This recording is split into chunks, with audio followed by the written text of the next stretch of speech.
सरकार से इस्तीफे की मांग को लेकर बैतूल की डिप्टी कलेक्टर पहुंची बुधनी।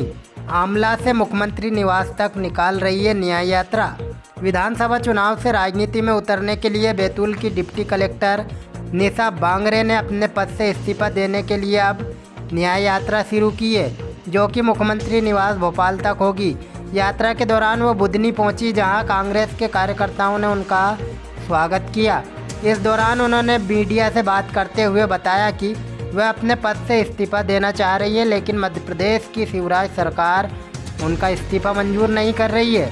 वहीं उन्होंने शिवराज मामा का दोहरा चरित्र बताते हुए सरकार की रीति और नीति पर सवाल उठाए। इस दौरान उन्होंने बताया कि वे बैतूल जिले की आमला सीट से चुनाव लड़ेंगी। क्या कुछ कहना है उनका, सुनिए आप भी। बुधनी से कमलेश पांचाल की रिपोर्ट। प्रदेश की तमाम खबरों को देखने के लिए चैनल को सब्सक्राइब जरूर करें, बेल आइकन का बटन दबाएं, खबर को अधिक से अधिक शेयर करें। जी धन्यवाद। जैसा अभी आपने बताया कि इतना अच्छा पद है, तो मैं इस पद पे रहते हुए अपने घर के उद्घाटन में एक सर्वधर्म प्रार्थना जो है, जिसमें मेरे हस्बैंड खुद कन्वीनर थे, वो कर रहे थे। लेकिन मध्य प्रदेश शासन ने उस सर्वधर्म प्रार्थना को करने की अनुमति नहीं दी। भगवान बुद्ध की अस्थियां आई थी, उसके दर्शन करने की अनुमति मुझे नहीं प्रदान की, और किसी भी स्वरूप में जो है इस कार्यक्रम में उपस्थित नहीं रहने का जो है लिखित आदेश मुझे दिया। तो अगर मैं इस पद पर हूँ और मैं अपनी धार्मिक स्वतंत्रता के अधिकार को मैं प्राप्त नहीं कर सकती, तो मुझे लगता है कि मैं इस पद पर रहने की हकदार नहीं हूँ। तो उसी दिन मैंने तत्काल अपने इस पद से त्यागपत्र दिया कि अगर मैं अपने अधिकारों को नहीं प्राप्त कर सकती, तो फिर मुझे इस कुर्सी पर बैठने का कोई अधिकार नहीं है। और उसके बाद जो है मैंने फिर कहा कि मुझे अब चुनाव लड़ना है, क्योंकि अब पद तो छोड़ दिया, अब मैं क्या करूं। मुझे तो अन्याय के खिलाफ लड़ाई लड़नी है। मुझे तो अपने हक और अधिकारों के लिए, ना सिर्फ मेरे, ये एक त्यागपत्र की बात नहीं है, बल्कि ये पूरे मध्य प्रदेश और देश की महिलाओं के अधिकारों की बात है। ये सदियों से हाशिए पर रहे समाज की बात है, जो आज भी अपने अधिकारों के लिए लड़ता है। तो हमने भी बहुत संघर्ष करके जो है अपना जीवन यहाँ तक पहुँचाया है। एक अनुसूचित जाति वर्ग से आते हुए पढ़ लिख कर डीएसपी बनना, डिप्टी कलेक्टर बनना, और उसके बाद भी अगर इस भारत देश के संविधान में जो हमें अधिकार प्रदत्त हैं वो अगर हमें नहीं मिल पाते हैं, तो फिर हमें जो है सड़क पर उतरने को शिवराज सिंह चौहान जी, हमारे प्यारे मामा जी, ने मजबूर किया है। क्योंकि 3.25 महीना हो चुका है मुझे अपना त्यागपत्र दिए हुए।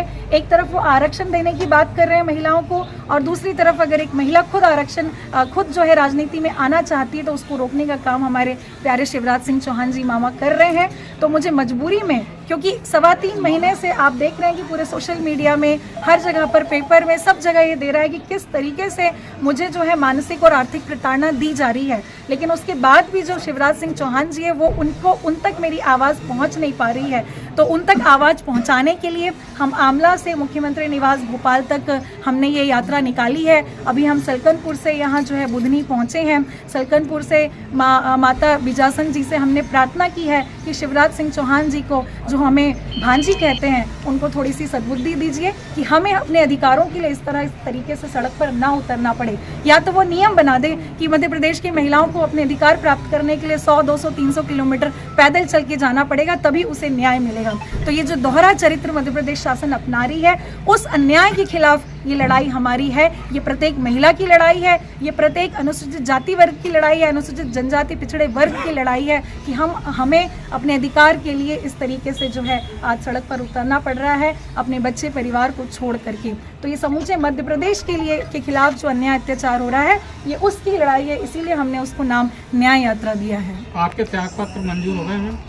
मेरा त्यागपत्र मंजूर नहीं हुआ है, इसीलिए तो मुझे ये न्याय यात्रा निकालनी पड़ी है। बीजेपी से किसी को चुनाव लड़ना है तो एक दिन में अति आवश्यक जो सेवा है, डॉक्टर जैसी सेवा को, जबलपुर मेडिकल कॉलेज के एक डॉक्टर को जो है 39 उम्मीदवार जो पहली सूची निकली थी, उसमें एक दिन में उनको इस्तीफा स्वीकार किया जाता है, उसी दिन उनको टिकट मिलती है और उसी दिन उनकी टिकट का डिक्लेरेशन होता है। सेम सागर की बंडा सीट से भी एक टीचर का हुआ है। तो जब बीजेपी से अगर किसी को टिकट देना है तो आप एक दिन में उनका इस्तीफा स्वीकार कर देंगे। मैंने अपनी जो गुहार है वो हाईकोर्ट में भी लगाई है। हाईकोर्ट में जो पिटीशन चल रही है उसमें भी जो है मध्य प्रदेश सरकार के जो जिम्मेदार अधिकारी है कोर्ट को गुमराह करने का काम कर रहे हैं। तो हमें मजबूरी में आज सड़क पर, आप देख रहे हैं कितनी धूप है, 4 दिन से हम इन सड़क पर दर दर जा रहे हैं। तो शिवराज मामा क्या ये चाहते हैं कि उनकी भांजी सरकार क्या कारण बता रही है आपके इस्तीफा नहीं मंजूर करने का? उन्होंने यही कारण दिया है कि वो जांच कर रही है कि हमने आपको अनुमति नहीं दी थी सर्वधर्म प्रार्थना में जाने की, फिर भी आप उस प्रार्थना में गए, तो वो तो मैं इस्तीफा देने के बाद गई, तो ये तो कोई कारण बनता ही नहीं है। उस जांच को लेकर के जो है अटकाया जा रहा है कि किसी भी तरीके से मुझे चुनाव ना लड़ने दिया जाए, बस यही कारण है जिसकी वजह से जो है मेरा इस्तीफा रोका जा रहा है। मैम आप कौन सी जगह से चुनाव लड़ने की? मैं बैतूल की आमला विधानसभा सीट से। किस पार्टी से? वो आने वाला समय बताएगा जो हमारी विचारधारा के साथ मेल खाएगी। ठीक है मैम। Thank you.